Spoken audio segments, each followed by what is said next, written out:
Более 90 иорданий подготовили в Башкортостане для крещенских купаний. По данным МЧС республики, ежегодно в них принимают участие порядка 15 тысяч человек. И главный вопрос – это обеспечение безопасности.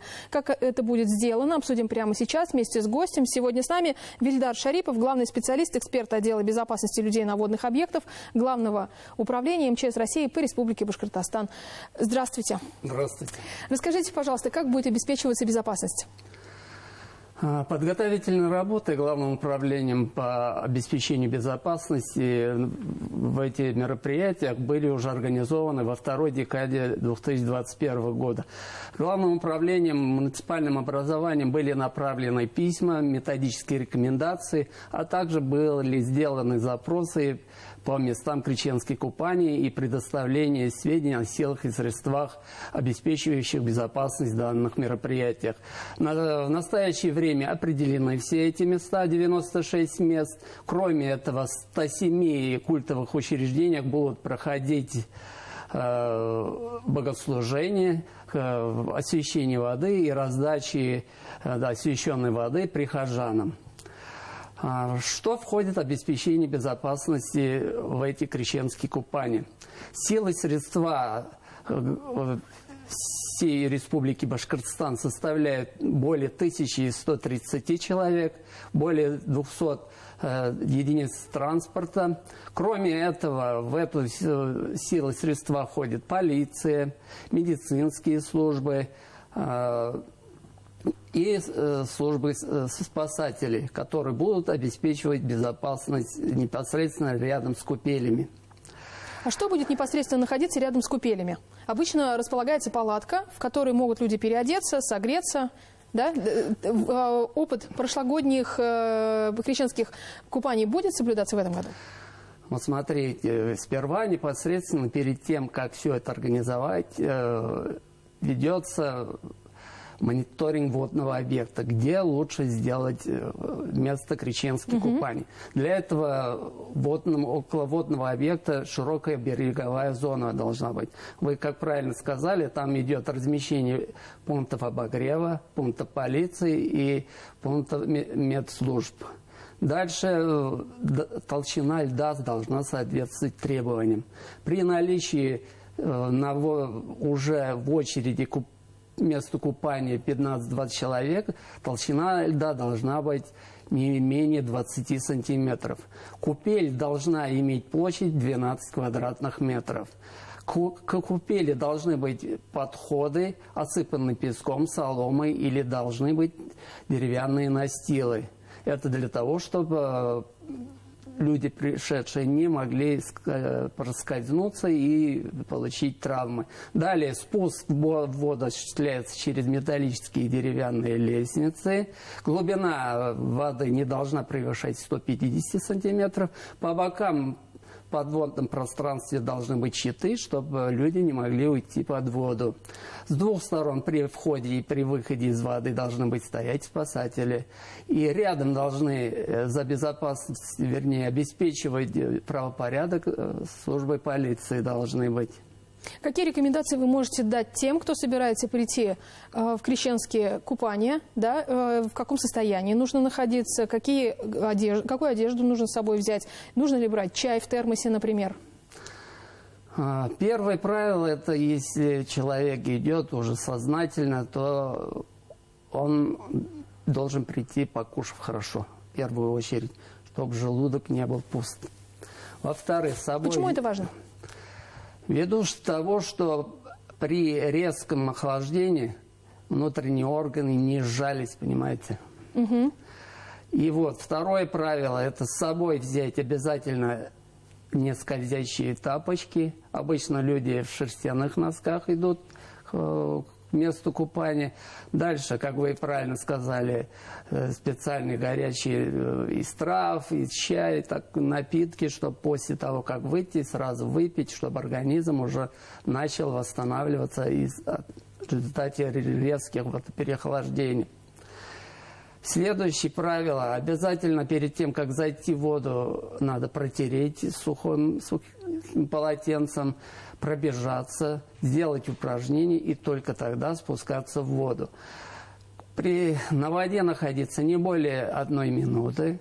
И медики советуют, рекомендуют, вернее, не окунаться полностью головой. Это ввиду того, что при резком охлаждении происходит спазм сосудов головного мозга, может привести к летальным последствиям. Если мы говорим о возможных происшествиях, то что может произойти? Ну, вы уже указали травмы, да. Человек может получить, если он нарушит правила безопасности, да, но что еще может произойти по опыту? За последние 5-6 лет, ввиду того, что эта работа организована на высшем уровне, у нас происшествий не было, и случаев травм. Но есть факты, что не все население, не все понимают, что купаться надо трезвым. Просто некоторые приходят уже изрядно выпившие, но сотрудниками полиции эти случаи пресекаются. Какие опасности здесь, если человек, находящийся в нетрезвом состоянии, зайдет в ледяную воду? При попадании пьяного человека в холодную воду полностью дезориентирование человека происходит. И начинается паника, судороги. Тем самым идет как бы увеличение времени нахождения на воде и уже следующие последствия. Но тут же исходить надо из того, что у каждого человека есть свои болезни всякие. Не надо исходить из этого. Ильдар Фатхевич, крещенские купания будут в ночь с 18 декабря на 19 декабря. Учитывается ли погода и какую погоду нам обещают синоптики? Да, погода учитывается, даже когда уже сами купели делают, рекомендуется учитывать состояние ветра. Безветренном участке должно быть вот это место купания. Во-вторых, даже если сейчас у нас погодные условия, если снег будет, то все время надо очищать этот участок по периметру купели. Вода должна быть всегда очищена, она как бы прозрачная должна быть, без льда, без ничего, чтобы травм никаких не было. И что рекомендую еще, даже если взять, исходя из христианских, вода сперва должна быть освящена. Только после этого заходить в воду. Еще что хочу, если людям с болезнями уже нельзя заходить в воду, даже в кране в то время уже вода будет освящена. Не обязательно с болезнями идти и купаться, окунаться. Какие рекомендации можете дать верующим, которые собираются прийти с детьми, и чтобы дети их тоже окунулись? Ну, согласно также рекомендации здравоохранения, детей до 7 лет вовсе не советуют окунать в воду. Если даже уже вошли в воду, ребенка все время держать с собой надо, потому что дети, они в любом случае могут начинать играть, прыгать и все. Но чтобы ребенок всегда и сразу после того, как уже вышли из купели, обязательно протереть, есть пункт обогрева, там напоить чаем, укутать сухой одеждой. Вот такие требования. А чаще всего кто приходит на крещенские купания? Если взять вот как бы статистику, да, в основном сейчас за последние 2-3 года уже население от 30 до 50. Раньше как бы считалось от 50 и дальше, выше вернее, но сейчас больше молодежь идет. Угу. Какую картину вы видите вот в условиях пандемии? Снизилось количество участников, либо нет?